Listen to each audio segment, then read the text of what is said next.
Great. So welcome everyone to the AI and Democracy webinar series hosted by the UK Democracy Network and Anti-Party. So the Democracy Network works to strengthen the relationships and connections between organisations, projects and individuals working to build a healthier democracy in the UK. The network is open to all those working in and around issues of democracy, power and voice in the UK, providing you with the resources, information and collaboration opportunities to take your work to the next level.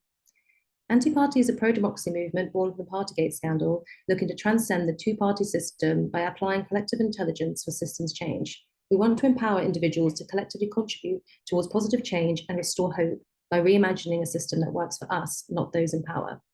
Through a combination of art, creativity, experience, and expertise, we seek to inspire new solutions to old problems. So my name is Bella Roberts, founder of Anti-Party, and I'm pleased to introduce Chris Morris and Kate Wilkinson from FullFact. Chris joined FullFact in October 2023, and prior to this, he was the BBC's first dedicated fact-checker on air and online, pioneering fact-checking on mainstream outlets throughout his development and leadership of BBC Reality Check. His work covered 2 general elections, post-Brexit politics, the US presidential election, the pandemic, and the climate crisis, so you could really say he's seen it all. Before launching Reality Check, Chris spent more than 2 decades as a senior correspondent, winning awards and interacting with government and business leaders around the world on a daily basis. Open Chris's screen now as we start introducing our lovely speakers. And Kate joined FullFact's automated fact-checking team in 2022 as a senior product manager. She's working to scale our technology output to ensure it develops in line with the needs of users around the world. Kate has 10 years experience working in African development, training, media, journalism, and fact-checking. She was formerly deputy chief editor at Africa Check and co-host of the award-winning WhatsApp-based podcast, What's Crap on WhatsApp. So hopefully there's no crap on our AI and Democracy WhatsApp group, which I'll reshare the link now for everyone to join and collaborate and share knowledge. And there's going to be a little prize at the end if anyone can guess where Kate's dialing in from today. A bit of a hint in the bio, but if you get the exact city, there will be a prize. So as we dive in, I encourage everyone to share their thoughts, comments and questions in the chat box throughout, as we intend for this discussion to be as interactive as possible. There will be a dedicated time for Q&A at the end. But without further ado, I'd like to hand over now to Chris and Kate. Thank you so much. Thank you, Bella. I think I'm going to kick off, and you'll hear from Kate in a few minutes. You've got to guess where Kate is, but probably no surprise that I'm in London. And I'm only in a room in our office which has got a glass roof, so I can confirm that traditional summer weather has returned and it's pouring with rain now. So I hope you don't hear too loudly the pitter patter of rain on our glass roof. So yeah, we're FullFact. We're the UK's biggest independent fact-checking organisation. We're a charity, so we're not for profit, and we raise money in a variety of ways, including from foundations, from high net worth individuals, from corporations, from individual giving. We've just launched our pre-election crowdfunder, which has started well, and we've also started to earn money from an earned income stream through licensing some of the AI tools we have, which Kate will talk to you about in a few minutes. I guess we're best known for our editorial work, and it is a really important part of what we do. We have teams focused on politics, on health, which obviously that team grew out of the pandemic, and more broadly on online misinformation, which covers a wide variety of sins. And then we're hoping to launch, funding permitting, a climate team during the course of next year. But fact-checking isn't all that we do. We also follow up our fact checks to press for policy changes where we think they're needed. We recently, for example, helped persuade the House of Commons to change parliamentary rules to allow all MPs to correct the official record in Hansard when they say something, either deliberately or in error, that is factually incorrect. Now, previously, only ministers were allowed to correct the official record. Everyone else had to do it by standing up and calling for a point of order. But that meant a lot of bad information remained on the record where search engines or generative AI tools could find it and spread it. And hopefully, with the new system which we've campaigned for, that will be much less likely. But I've only been the CEO of FullFact for just over 6 months. And I think one of the things I'm most excited about is the technology work we're doing with AI and automated fact checking, and the collaboration we're building around the world. Our automated fact-checking tools are now working in Arabic as well as in English and French, and we hope we can expand to many more languages in the years to come. And as I said, Kate will talk to you, or will talk you through our tools and in more detail and what they do in a little while. But first of all, I just wanted to talk a little bit about how I came into fact-checking, why I think that this is our time. As Bella said, I was a foreign correspondent for many years with the BBC. I worked in Europe, in South Asia, spent quite a lot of time in the Middle East. And when I came back to the UK in 2016, Full Fact already existed, but the BBC didn't really have any equivalent. And it was kind of, if you like, a bit of a hat tip to Full Fact that we decided to set up BBC Reality Check, because it was clear that some kind of fact-checking operation was needed on TV and radio as well as online to try and cope with the amount of misinformation and bad information that was around. So again, as Bella said, we fact-checked everything from Brexit to Trump from the COVID crisis to climate. And then I left the BBC in 2022 and I joined Full Fact last year. And I think the reason I decided to stay in the world of fact-checking was pretty simple. I don't think there has ever been a more important time. I don't think it's ever been more necessary to do what we do.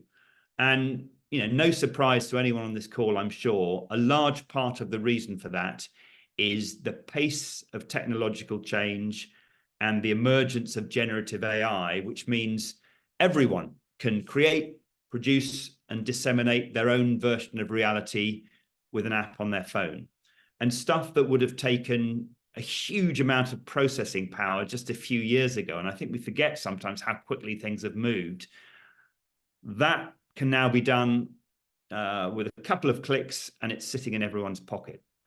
So what does that mean for us? Well, Full Fact was set up about 15 years ago, and it's grown steadily through the era of social media and messaging apps and the emergence of 1 million different narratives about almost every important event of our time. But I think if we look at the changes that have been brought about by technology over the last 15 years, when Full Fact has existed, and they have been extraordinary, then it's pretty clear that the next 5 years could be even more extraordinary. I guess what I'm saying is that technology is moving so fast that it's quite difficult to make any predictions with any confidence. But one thing I think is safe to say is that thanks to the development of generative AI, the information revolution is going to accelerate even more dramatically. And in the world of fact-checking, I think that gives us an enormous challenge, but also an enormous opportunity.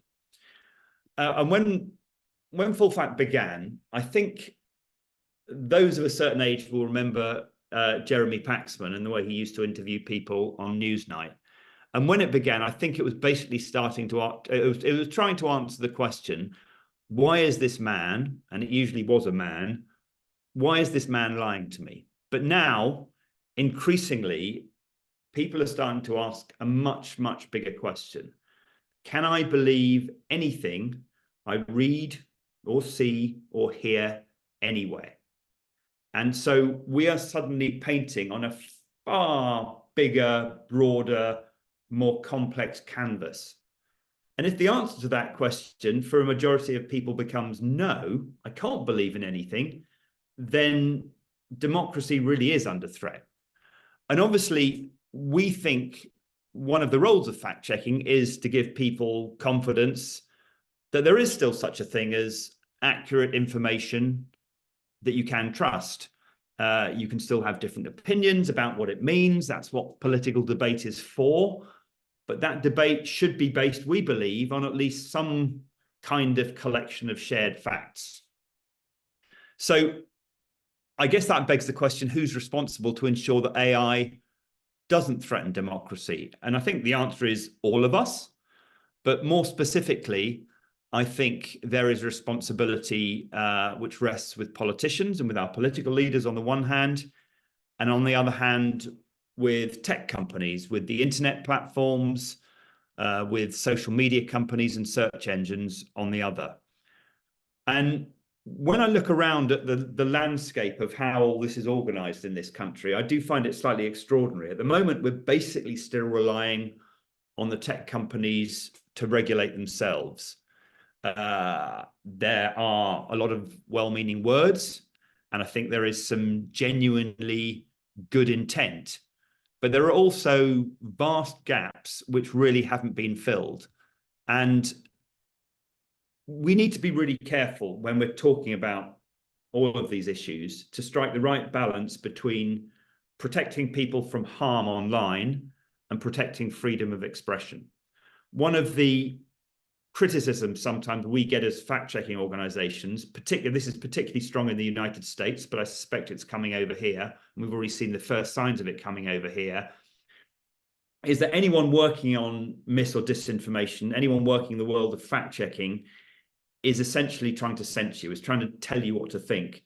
I mean, our response to that, you wouldn't be surprised, is fairly robust, and it's quite the opposite. We are robustly in favor of free speech, but as I said, we want that free speech to be based on some notion of shared facts. And that balance between protecting people online and protecting freedom of expression, our annual report came out last month, and I'll put a link to it in the chat a little bit later. And that talks about how we think that debate should run in a little more detail. But basically, I mean, the top line of it is, if we are to regulate the way information is shared on the internet, then I would much rather that decisions are made by our elected representatives in London and by the devolved administrations than by tech executives in California and increasingly in Beijing. And I think that's really important. We've got to make sure that there is still democratic oversight of the way this extraordinary technological revolution is developing. I suppose the next big test is going to come in this country before any kind of new legislation emerges, and that's obviously the UK general election. And our position on that's pretty clear when it comes to the role of AI. We want politicians to step up to the plate because they need to take the lead on these issues, and they need to recognize that with public office comes public responsibility. Some of you may have seen we organised an open letter with Demos last month, calling on all UK political parties to agree to 4 steps on AI to help protect the UK election. And the letter was signed by, among others, Jimmy Wales from Wikipedia, Martin Lewis from Money Saving Expert. And the 4 things the letter says are fairly simple, really. I'll just run you through them. Number 1, committing to not using generative AI tools to produce materially misleading audio or visual content. I think materially misleading is really important. This is material that might convince voters into believing something is true when it is not. Secondly, we believe they should clearly label when generative AI is used to produce audio or visual content in a non-trivial way. We thought quite hard about the use of the phrase non-visual or non-trivial rather, because, you know, we're not so po-faced. We do recognize there's such a thing as satire. And again, this comes back to the idea of when are you restricting freedom of expression? People can use generative AI to produce genuinely funny things, which are clearly satire. But political parties should not be in the business of using it as a non-trivial way to try and push home their political points in ways that might mislead people. Thirdly, they need to make sure that they can't just do it at one step removed. So we call on them to not amplify materially misleading AI-generated content, which is created by third parties. And they should also be aware that calling out bad actors can sometimes be very useful. They should be proactive in saying people shouldn't be doing these things. And then fourthly, pretty simple, party staff, party members, volunteers, supporters, whoever it may be, working for a political party in the run-up to and during an election should be given very clear guidelines for the use of generative AI in election campaigning. And that's basically that forms the basis of what we think political parties should be doing. The response from the parties it has to be said, and we had quite a few discussions with them at various level before the open level letter came out, has been a little bit watch this space. I think they're all very cautious, perhaps for understandable reasons, of signing up to anything that looks like a pledge, because they all remember Nick Clegg and his tuition fee pledge in 2010, which didn't really last all that long and proved extremely damaging to the Lib Dems and their electoral prospects 5 years later. But that is what we're calling on politicians to do when it comes to the responsible use of AI in the coming elections. There is another issue, though, which I think is equally important to bear in mind, and that is that we don't get so distracted by technology that we spend too much time looking for deep fakes or generative AI adverts, so much time doing that we forget to focus on what the politicians actually do say in real life. Because life doesn't just exist online. There is real stuff too that's happening in real time. And we have to ensure that the legitimate questions about AI don't distract from the need to hold our leaders and our would-be leaders to account for the things they actually do say. And that when they do spread misinformation or inaccurate information, they are asked very clearly and publicly to correct the record. So I guess that's an overview of the challenge that AI poses to democracy in the immediate term, in terms of how it could allow misinformation essentially to spread on a scale hitherto unseen.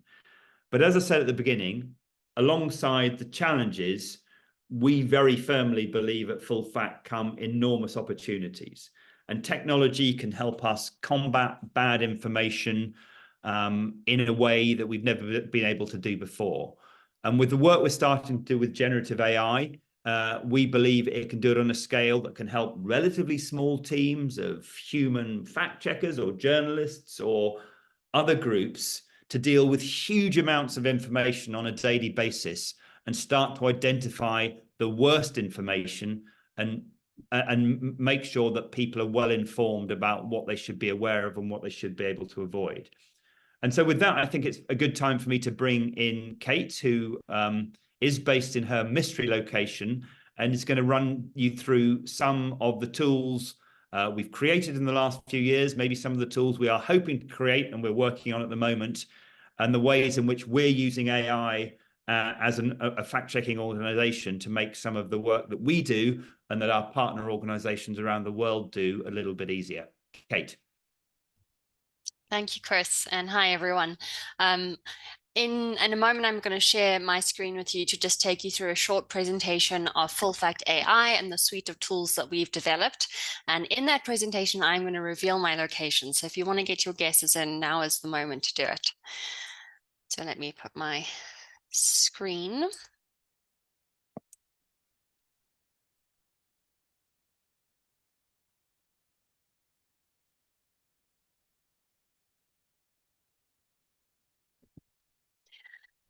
So FullFactAI is part of Full Fact, and we are a team within Full Fact, which is a fact-checking organization that has spent really now close to a decade investing and prioritizing in how technology can help fact-checkers like ourselves, but also, as you'll hear, fact-checkers around the world scale their efforts, have a greater impact, and really increase and enhance the fight that they are undertaking against bad information around the world. And this is because fact checkers who are fighting bad information around the world face common problems. Full Fact was a recipient of a grant back in 2019 when we were selected from over 2,000 applicants to receive funding and support from google.org to use artificial intelligence to come up with solutions for common problems that fact checkers around the world were facing. And we did this in collaboration with a number of other organizations, including an African fact-checking organization, which I was part of back then, called Africa Check, which is based in South Africa, Nigeria, Kenya, and Senegal, as well as in collaboration with an Argentinian fact-checking organization called Chequeado. And when working at Africa Check back then, and I was and am based in South Africa.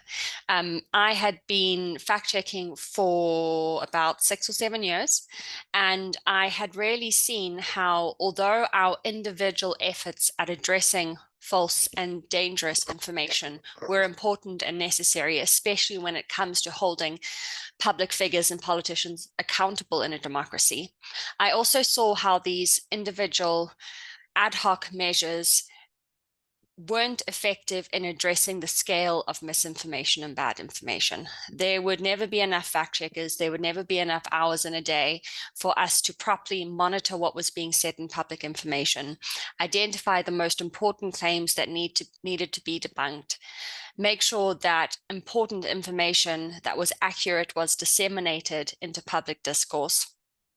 And it was through working in this group of fact-checking organizations with support from google.org that I was able to see the potential and the huge possibility for technology, and specifically AI, to radically scale fact-checkers' efforts globally and ensure that we actually stood a chance in countering not just the bad information that we see circulating in our democracies, but also the significant harm that it causes on a daily basis.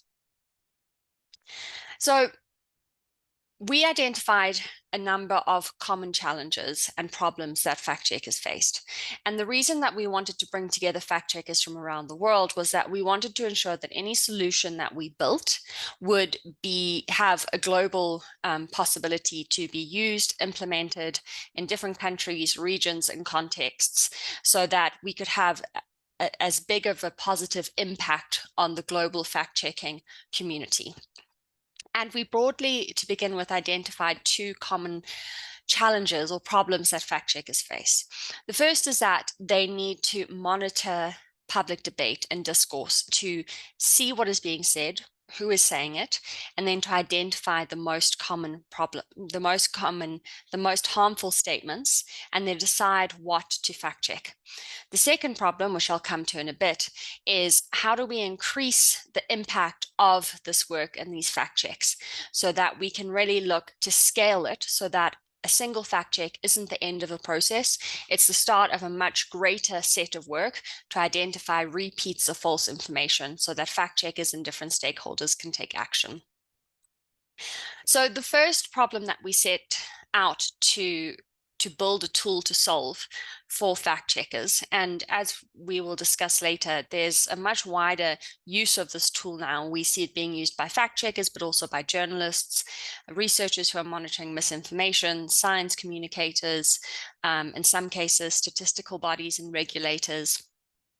But the most common problem that we see here is that there is such a diverse information ecosystem that needs to be monitored in order for people who are monitoring public debate and looking for potential false information to make sure that they are doing a thorough job, that they are looking in all corners of public debate, that they aren't overly focused on one side of the political spectrum at the expense of the other.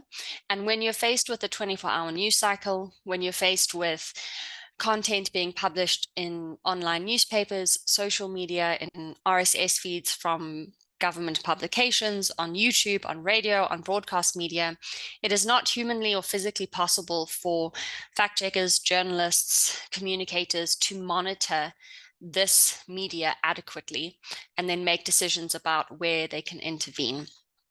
So FullFactUK allows these organizations to bring together all of their monitoring into one place. So they can monitor online media, RSS feeds, social media, radio, and YouTube on one platform. And then we went a step further, and that was to use artificial intelligence to build a claim identification tool.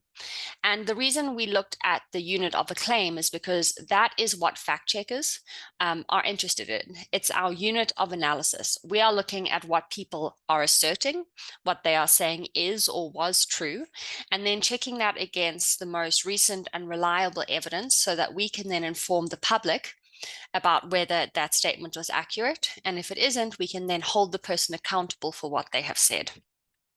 So our tool is able to look at all of the media that I've mentioned. It's able to go through it, identify the claims or the assertions, It's then also able to filter those to make it possible for us to look at claims or assertions that were made by different people, such as Rishi Sunak in the UK or President Cyril Ramaphosa in South Africa, so that we can make sure that important people who hold positions of power can be monitored and we can see what they're saying, what claims they're making, and we can check if they're accurate and then inform the public of the results. We're then also able to allow users to filter these claims and to analyze them by the type of claim. They can look at claims by different people or political parties by type, such as by quantity, if people are making predictions about the future, if people are making claims about polls or about a political party's support of an issue. And through this advanced search and filtering capability, users are able to find the most important statements that need to be verified on a daily basis so that they can then allocate their internal resources, their very valuable human resources, in an efficient way to have the greatest impact and to intervene where they are most needed in democracies, where people's health is potentially impacted by bad informations, people's decisions about who they're going to vote for in an election may be swayed because of false information, so that we can have the greatest impact in not only protecting our democracies, but also enabling citizens to take a full and active role in their democracies because their involvement and their decisions are based on accurate information. So just an example here, in South Africa's last local government election, next week we are having a national election on Wednesday, but in our previous local government election, Africa Check was using and is still a user of FullFact AI, and 25% of the fact checks that were published over the election period were claims that were identified with the tools.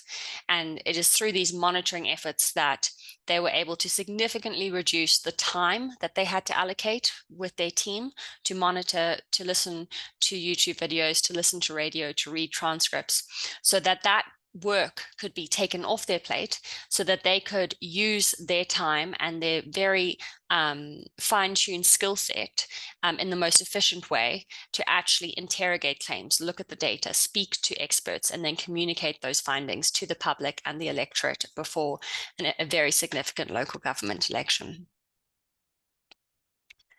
The second common problem that we wanted to build a solution for is that, unfortunately, as fact checkers, but I'm sure as members of a democracy and people who are interested in accuracy and AI, we know that when there is an assertion or a claim and it is debunked or fact-checked, and whether it's FullFact or a journalist or a civil society organization saying that something is false or that someone has made an inaccurate claim and providing the evidence to support that, we know that that is not the end of the claim. Unfortunately, it takes repeated and concerted efforts to stamp out a falsehood and to stop it repeating.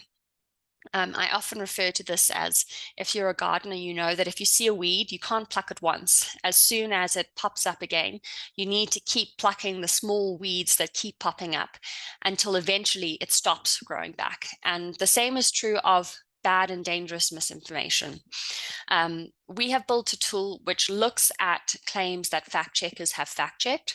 So if you go onto the FullFact website, you'll see every day we're publishing fact checks, and those are automatically synced with the tool so that on a daily basis, our users are alerted when claims are repeated, even if they are phrased differently, they use slightly different numbers.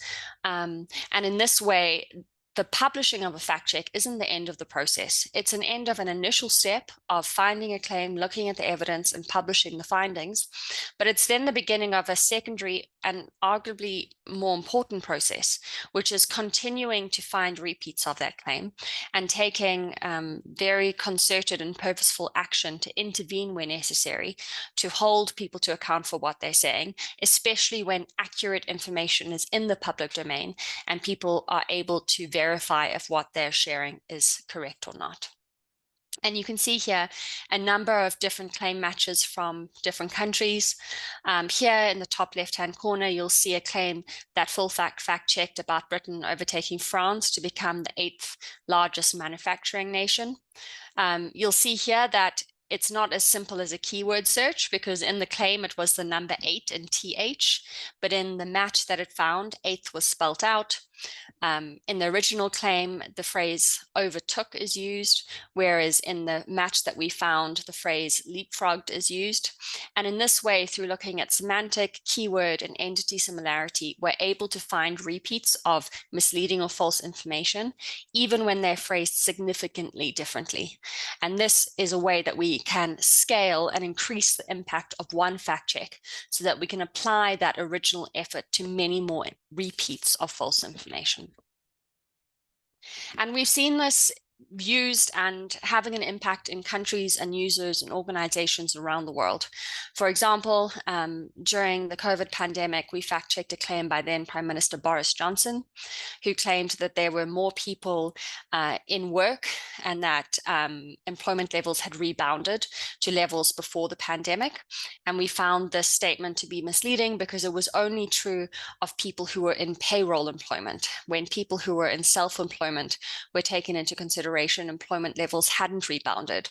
And through the tool, we were able to fact check his initial statement and then find repeats of this misleading claim in a number of different instances, from MPs to Twitter accounts to Facebook.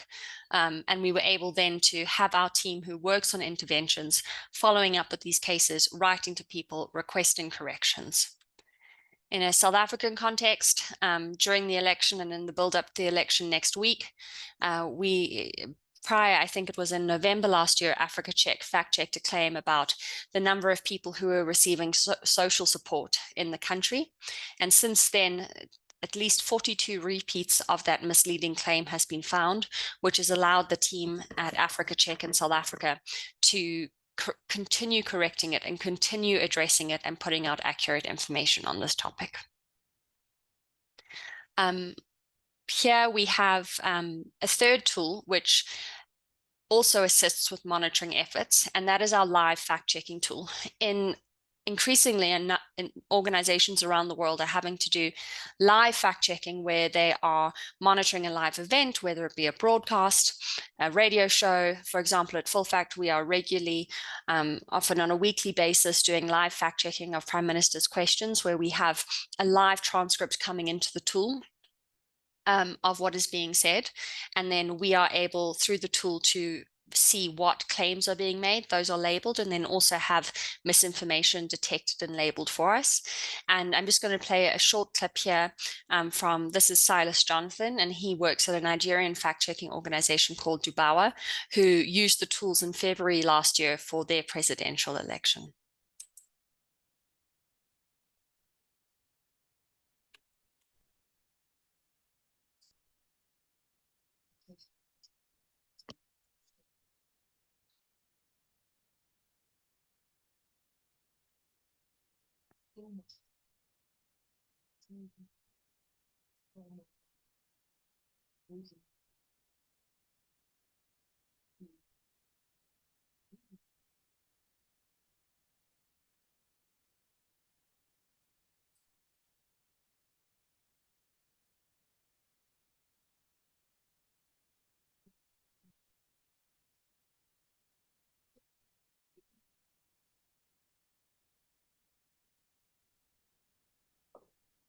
Kate, I'm not sure the sound is coming through. I know it's great there's captions, but I don't know whether it's through headphones or speakers. Maybe it's a different sound system.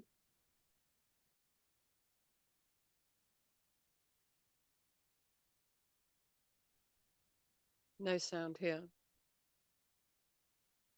Okay, so I think I heard that the sound wasn't coming through, but luckily there were subtitles. So you wouldn't have heard the enthusiasm in his voice, but you could hear you could read what he was saying.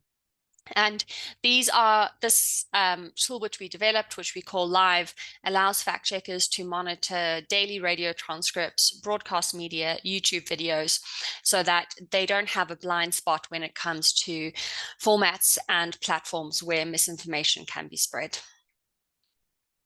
So currently, as Chris was saying, we have A lot on the go. Our tools, which we initially developed in English, are now available in Arabic and French. We have 30 organizations around the world who are using the tools. That includes fact-checking organizations. We've had media organizations and statistical organizations also using the tool. And currently they are spread across 16 countries. And in the last year alone, we've supported fact checkers who have fact checked different types of elections in different countries. We've supported fact checkers in Nigeria, Liberia, the DRC, Senegal, and next week in South Africa. And shortly, although we're not quite sure, our own team at FullFact will also be using the tools to fact check and monitor claims and statements in the lead up to the UK's general election. The last point I just want to quickly touch on is a very exciting development. And the picture you see on the left there is Chris in the middle, myself, and then our senior data scientist, David Corney, in California earlier this year in February. Because we've received further support and funding from google.org to build and develop a Gen AI health misinformation tool. The distinction between our existing tools is that our AI tools that I've just shown you are designed to label and categorize information. So they can look at the media they're monitoring, they can label it, they can show you who said what claims, they can tell you what types of claims they are, they can label and sort the claims by topic. But with Gen AI, it's actually able to create content or predict and generate content in a way that the existing tools that we have don't do. And this is a very exciting development because it means that we are able to provide to our current and future users the opportunity to not just have claims which could contain misinformation labeled for them to review. We now have the opportunity to have for example, YouTube video, which we're starting the tool to monitor.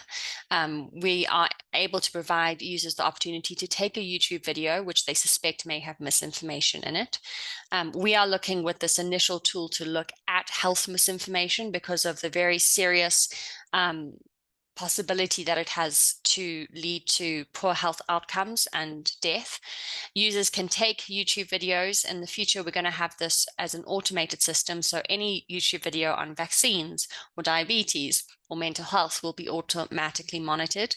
The tool will take that URL, it will transcribe it, and then it is going to look at what is in the video and then summarize in a very short, succinct form the health misinformation claims that are in the video and rank them by harm.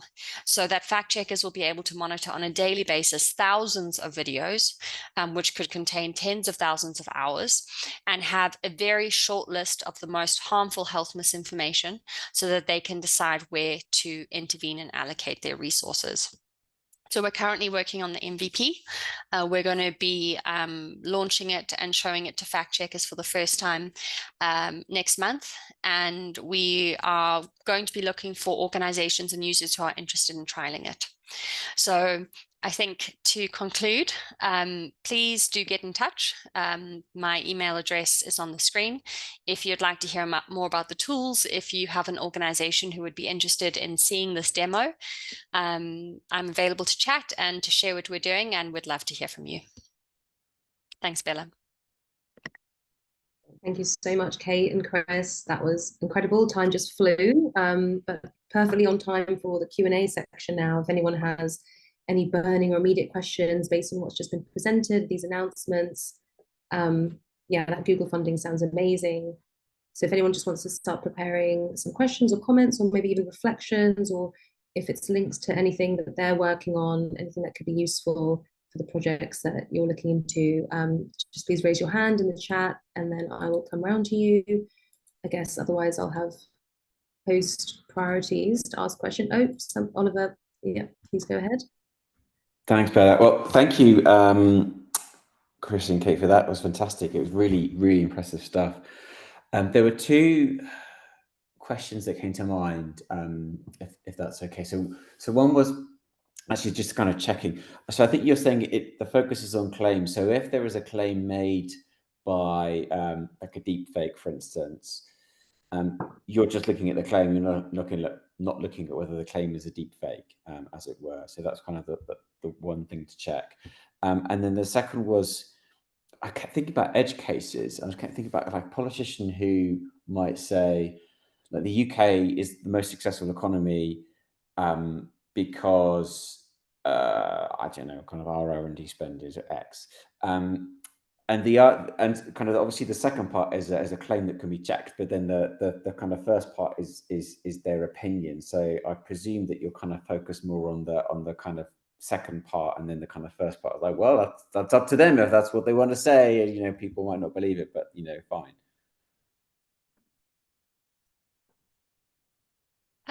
Yeah, so I think a couple of points there.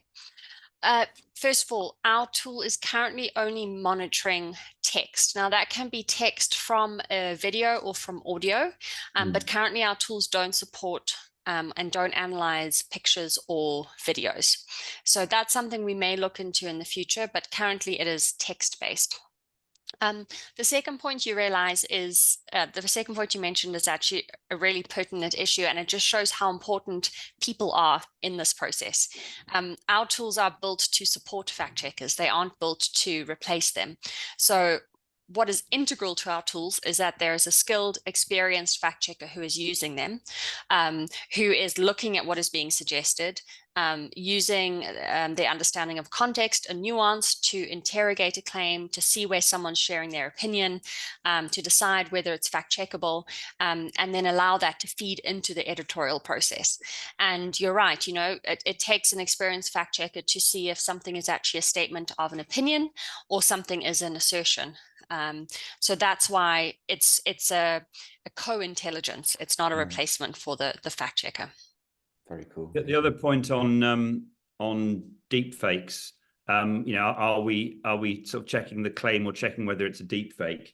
I think we're going to be fairly rapidly moving into the era when it's going to be pretty much impossible to tell whether something is a deep fake. We think it's already there pretty much with audio. You'll remember the recent audio deep fakes of Sadiq Khan around Remembrance Day and Keir Starmer swearing allegedly at members of his staff. We consulted a lot of really very, very smart audio experts, and they said it's almost impossible to tell already whether that is artificially generated or not. In fact, one of the leading tools that one of the experts ran through the Keir Starmer concluded that it was actually real. So we're not yet there with video. I mean, there are still signs on videos that are clues for deep fake. But I suspect we'll be rapidly moving into an era when it's almost impossible to tell whether, from a technical level, whether a video is deep fake or not. There's all sorts of ways that both companies and others are trying to get around it through watermarking and so forth. But pretty much every time someone comes up with a new solution, somebody finds a way around it. So I think that's a real problem. And it means that a lot of it comes down to common sense, and it comes down to educating people. As to your second point, it comes down to making sure that people are digitally savvy. To make sure that that media and information literacy happens not just in schools, but as part of some sort of lifelong learning program, so people are confident when they are dealing with the rapid movement of technology they see online. The second point I wanted to make actually was just looking back at the chat, a point I thought was really interesting that Dominic made, where saying my research indicates that people want government to regulate AI, but not politicians. And I think that's really important because we are at this critical moment of technological revolution at a time when trust in politics and politicians is at a 40-year low. It has never been lower since Ipsos, for example, has started monitoring this on a monthly basis. And so it's a massive challenge to ask people to trust official systems at a time when the instinct right across the world, not just in the UK, is not to trust politicians. And that's another reason why we say to politicians, look, when we fact check you, we're not trying to diminish you. We actually want to increase trust in politics, not diminish it. But when we do fact check you and ask for corrections, it's really important that you admit, I've made a mistake. People get it when you say I've made a mistake. We all make mistakes. And it's, you know, admitting that we've got something wrong and correcting it is a strength and not a weakness. And I think it's really incumbent upon our political leaders to recognize that and not think that every time you say you've made a mistake, you're going to get banner headlines about screeching U-turns. Because I think people are a bit more sophisticated than that and can recognize that no one is perfect. People do make mistakes. And if they want to rebuild trust, they need to start acting a little bit more like normal human beings and treating people with the respect they deserve. Thanks so much, Chris. So we've got a few hands up. I have a question about when we're talking about the tool being live, you know, how live and instant actually is that? You know, I've worked at numerous tech startups where they say, oh, it's live, but actually there's still processes and stages to go through. Then there's two more hands up and a question in the chat. So I don't know if you want to just quickly answer that one, then we'll go around. Yeah, so we have a couple of different functionalities when it comes to live monitoring. Users are able to set monitoring to occur on a daily basis. So we have about 9 or 10 radio shows or segments just in FullFact in the UK, which the tool monitors on a daily basis. So if the show starts at 6 a.m., it ends at 9, it will transcribe the show, monitor it, and then at 9, the transcript is available.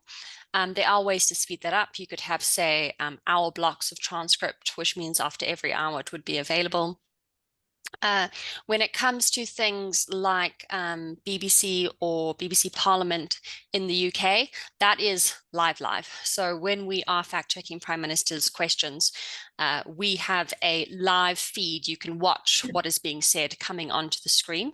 So fact checkers have that transcript, which is so valuable because it means they don't need to allocate a person to do the job of transcribing. And then it will start annotating the claims and say, this is a quantity claim, this is a prediction, or it will flag and say, this is false, we fact checked it before. And the same is also live, say, of YouTube lives. If there's a political debate or a discussion on YouTube that is live, that is also happening and coming in real time to support fact checkers' work. But that then leads on to the secondary question, which is, can we therefore genuinely live fact check something like Question Time or a leader's debate in an election? And our tools can now basically find things which aren't true within seconds rather than minutes.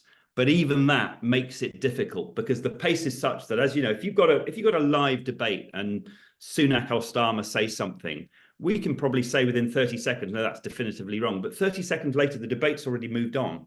So if you like, the holy grail of genuinely live fact checking, a ticker tape along the bottom of the screen, annotating every word and responding instantly, we're not quite there, but we can do it in seconds rather than in minutes. And so we can respond very quickly. And therefore, in I guess, emergency situations, obviously in some of the places the tools have been used, for example, elections in the Democratic Republic of Congo, some of the things, the claims that were being made were putting people's lives at risk. It does mean that you can fact check sufficiently quickly to try and stop really bad information spreading. Great, thanks so much. Liz, you had your hand up. Thank you for waiting. Yeah, that leads very neatly on to the question I was going to ask. There is the work that you do, and then there is the obligation of the media outlets or the channels.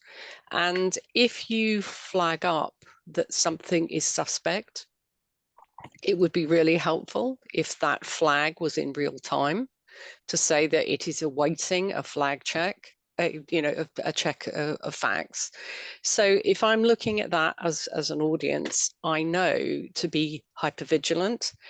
If it's a debate, broadcasters run election debates in a particular way, which would allow, because all the questions are known in advance, it would allow a format by which the question would have been answered by all the parties, and then a fact check response within a time frame. So actually, if you're going to use this within real-time electioneering, there is a negotiation with broadcast media, there is a negotiation with the platforms to actually make sure that people both are aware of the service, but also they can see while it's being processed, because I mean, I've engaged in debates as a candidate, and you're in a position where, you know, you're fourth in the queue and you might be able to answer everybody else's, you know, misinformation. Or if you're the first in the queue and you're asked to respond and then a load of bull comes out after you, it's that point of actually allowing there to be a kind of concluding comment about what the candidates have said. And that's going to be really important to actually allow a higher standard of accountability for candidates. And I think that that process of working alongside broadcasters, I mean, obviously this isn't going to work in many countries where the broadcasters are even more corrupt than ours are, but you should be in a position where if you're going to be fact-checking key speeches, that the broadcasters should facilitate a process by which there is access to that information. And if you want any help on that, then I'm very happy to volunteer, having negotiated with a few broadcasters on electioneering. Thank you for that. I was actually, without revealing who, we had a meeting this morning with one of the UK's major broadcasters. There aren't many, so it kind of narrows the field fairly quickly. And so those discussions are kind of underway. And we are thinking already about both in broadcast time, but also in text and in written pieces online, the way we essentially say exactly that, but a health warning. We have to be really careful about it. Yeah, you do. The way in which you say, we're having a look into this. I don't think you can say this is suspect, but we're saying so-and-so has just said X and claimed Y. We are looking into this and we will get back to you. So we're trying to work out the best way we're going to do that. Well, you could use in 2019, and we're going to be able to do it in a better way this time because the technology. Yeah. I mean, you can use a work in progress. Yeah. Comment, and that doesn't imply that there's anything wrong with it, but it allows the viewer or the audience to actually know that you exist. I mean, there's two issues here. There's awareness of the process, and most people don't even understand there is a process. And then there's the results of the process. So I would strip those two things out and do it in different ways, but we could continue the conversation. Yeah, the contact details are online and we can all continue the conversation. There's been another hand up, patiently waiting. I don't know if they're still there. Yes, Digital Monk, if you'd like to say your name for the question. And Kate, did you have something else? Kate? Yeah, I just wanted to come back to Liz. Can I do that quickly before we go to the next question? So Liz, I think you're absolutely right. And interestingly enough, when we supported three fact-checking organizations in Nigeria last February for their presidential debate, there was a presidential debate held in Lagos, and the three fact-checking organizations had partnered with the broadcaster and the debate moderators. And they announced that the fact checkers were fact checking the debate at the beginning. And at the end of the fact check, they were able to share the results of the fact checks which had been completed in that time. So there are countries and places where that is happening in some form. And I think there's also a lot to be said, though, that the role that moderators and interviewers can play, even without live fact checking, with follow-up questions, because so often people make statements that with a simple follow-up question of what is that based on, what study you're referencing, even if you can't do a fact check, you can flag to a reader, a viewer, a listener that there could be a problem with a statistic or a claim based on the confidence of the response. Thank you so much, Kate. Yeah, Digital Monk, do you want to just say your name and then a quick question? Yes. Thanks. Are you hearing me? Yes, thanks. Yes. I've listened to for this whole meeting. It's quite interesting. I feel like a question more from a spiritual perspective, looking toward democracy. So I can understand fact checking is mostly about politicans. But also about climate, you say. What I'm interested about is, especially for entrepreneurs in this current age, if an entrepreneur makes a statement, a claim about the future, for example, he makes it from his heart, from a spiritual perspective, then how can that claim be fact-checked in a way, especially in those times that we are shifting, that we are changing, then can't we that we become too attached to a shared fact, which maybe changes, because that's why we have entrepreneurs. And that's what I'm just curious about. I mean, I suppose one answer to that is that we can't fact check the future because it hasn't happened yet, so they're not facts. And it's one of the problems actually in fact checking a lot of the climate debate, because a lot of the climate debate is about how do we reach net zero by 2050, and how fast is decarbonisation happening. No one can actually say where we're going to get to by 2040 because we don't know. So it's partly that then it becomes an opinion rather than the fact. But what you can do, I think, if you're trying to sort of look at something somebody says about a projection forward, is try and look at and disassemble the facts on which that opinion has been built. So I don't know the specifics you're talking about, but as I say, I've thought a lot about how you fact check debates around climate, because so much of it is projecting into the future. And I think the way to do it is say, well, this is where we are now. Then where we're going to has to be an opinion. It may be, and I suppose what we're trying to do is make sure those opinions are based on the best facts possible. And there will be different opinions, and that's what political debate is all about. People will look at the same facts and come to very different conclusions. And that is what political debate should be. It should be people genuinely and respectfully disagreeing about a shared body of evidence. Thanks so much, Chris. We are at time, but I do want to allow the other questions to be asked if people can stay on for a few more minutes. But those that do need to leave, and as we've got a few more people on camera now, it is something that the FullFact team would love to have a potential screenshot of the group here, just for memories and LinkedIn's sake. So if anyone would just like to put the cameras on just for a second, and we can just see everyone's friendly faces, and just take a screenshot, that would be super, super helpful. So let us know. Thank you so much. And I will take and everyone just say a little wave.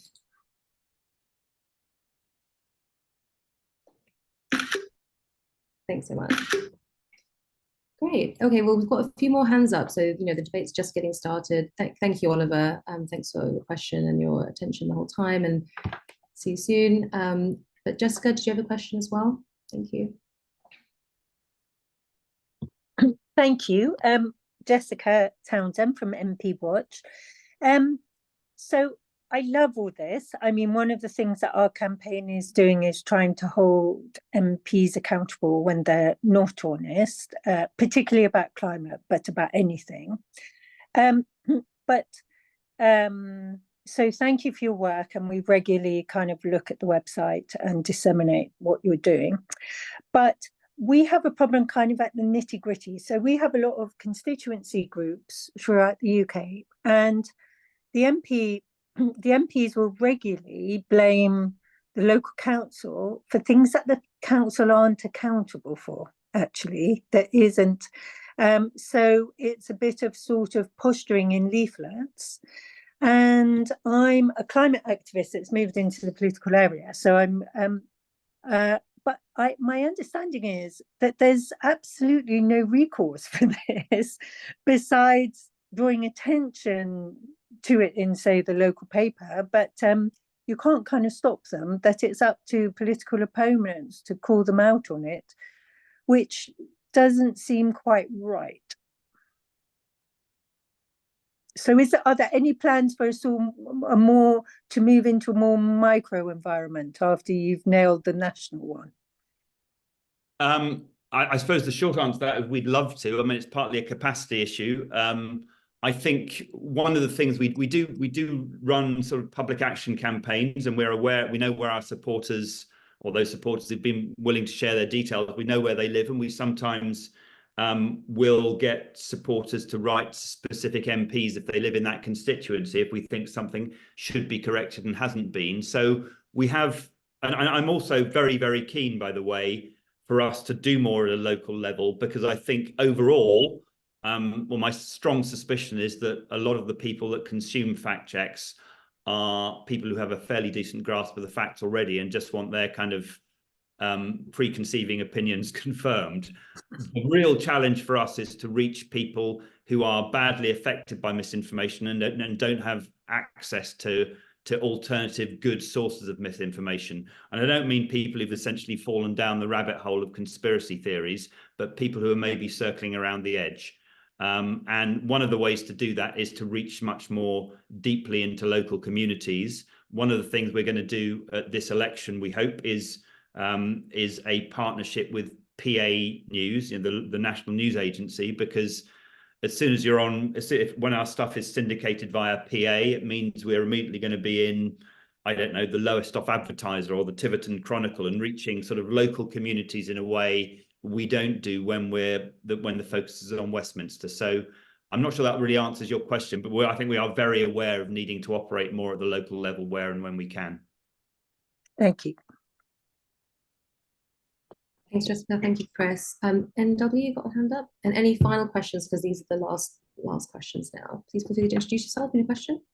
Hi, my name's Ned Watt. I'm from Australia. So thanks so much for this talk, Kate, Chris, and Bella.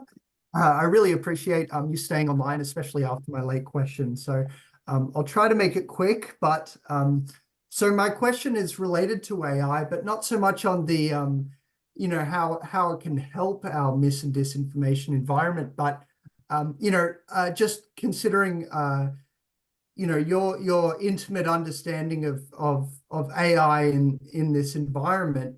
How is FullFact kind of conceptualizing synthetic mis and disinformation, especially considering Google and OpenAI's recent announcements and kind of forays into multimodal AI, and I guess extending this beyond text into image and audio and all that fantastic and horrible stuff. So thanks so much for answering my question. No problem. Kate, you may have some thoughts. Let me just say, briefly, I think, let's face it, there's a bit of an arms race going on when it comes to misinformation between the good guys and the bad guys. And I think at the moment, the bad guys are probably winning, actually. But we are confident that we can catch up. We have a strange relationship with the big internet and tech companies, because we do, as Kate has said, we get a reasonable amount of funding from Google and in a slightly different way from Meta, but we're also quite critical of them in a policy front. But I think we need to work with them. We need to work with them, and we need to demand from them that they do more, in particular, to open up the data they have to people like fact-checking organizations, to researchers, so we can understand more about the audiences they are creating. I mean, it's interesting again that in the research that Dominic said he had, that tech companies in an opinion poll come third, essentially, among the people who should be sorting out misinformation. First, government; second, ordinary people; third, tech companies. The tech companies have an enormous amount of power, almost an unprecedented amount of power over all aspects of our lives. I think more than probably any other companies of their kind in modern history. And so we just need, I think it's important to work with them, but also to be very, very clear when we disagree with them and when we criticize them publicly. Kate, did you want to add something to that? Oh, unfortunately, I think Kate just had to drop off for a meeting, but so we'll all just say thank you to Kate. No pressure. Yeah. Thanks very much, Chris. I appreciate it. Thanks, Ned. Thanks, Chris. Okay, final question from Elizabeth. Thank you so much for waiting patiently and finally putting your hand up for a question. Last question now, no pressure. Thanks so much, Elizabeth. No, that's fine. I'm sorry to keep you. I just I had put my question in the chat because I wanted to post this article just in case but I'm sure you've all heard about this. But kind of on the same topic as the previous question. I was reading about Google's new search functionality where they're going to kind of do the Googling for you very kindly. So if you searched, what's the story with this news article, they'll go get the information and then present it to you instead of showing you like, here's what the New York Times says or whatever. How do you see that affecting the potential for misinformation? It seems like it's adding another layer of vulnerability to disinformation, but I'd be interested to hear what you think. Yeah, no, it's a really interesting one, and it's kind of generative search, isn't it? Rather than just search, here's a list of things, it's generative search generating some opinion. And my impression is, and we talk to people at Google quite a lot, and they haven't said this to me explicitly, but my impression is that it is giving them pause for thought. Because as you know, tech companies are very reluctant to say they play any sort of editorial role. We're merely tech platforms. We have no responsibility for what's on our platforms. I disagree with that, but that's been their position. Once you get into something like generative search and you are suggesting things to people more actively, that to me is playing a greater editorial role. In a sense, the proof of the pudding is going to be in the eating. How well does that work, and what suggestions come to the fore? You could argue that it could be, if it works well, it could be a force for good, because as you know, people can game search engines and make sure that their product or their opinion comes towards the top of the search in an SEO search. If Google is suggesting things in a sort of more of a ranked order, that may mean that the bad stuff gets pushed down further, but I think it's a bit early to say. But I do think it's giving them some pause for thought. As I should say, in a legislative context, I've noticed with all the tech companies, one big thing that's changed over the last couple of years is in the European Union, where there's the Digital Services Act, there is a legislative responsibility for the platforms to act in a certain way. I don't think we're ever going to get similar legislation in the UK or probably in the US, where it's much more of a laissez-faire attitude. But there's no question in my mind that the fact that there is now a legislative responsibility has made the tech companies more responsive to organizations like ours on some of the policy asks we have. Thank you. Yeah. Thanks so much, and thanks, Elizabeth, for saying that out loud. I know it was in the chat for a while. But Chris, thank you so much for all the work that you do and all the incredible work that you're doing. And you and Kate, thank you so much for taking the time today to present everything and all these innovations. And congratulations with the Google project. And really looking forward to, having you watch our back and fact check for us, especially this year and onwards. So thank you, Chris, and thank you everyone for joining. I think we had about 22 people overall at the end at the peak, but the recording will be uploaded soon and shared with everyone, and the links to FullFact's website and latest annual report as well to all attendees and RSVPs. So thank you so much. Chris, thank you. Thanks for having us. Thank you so much. Have a good rest of your day. Bye.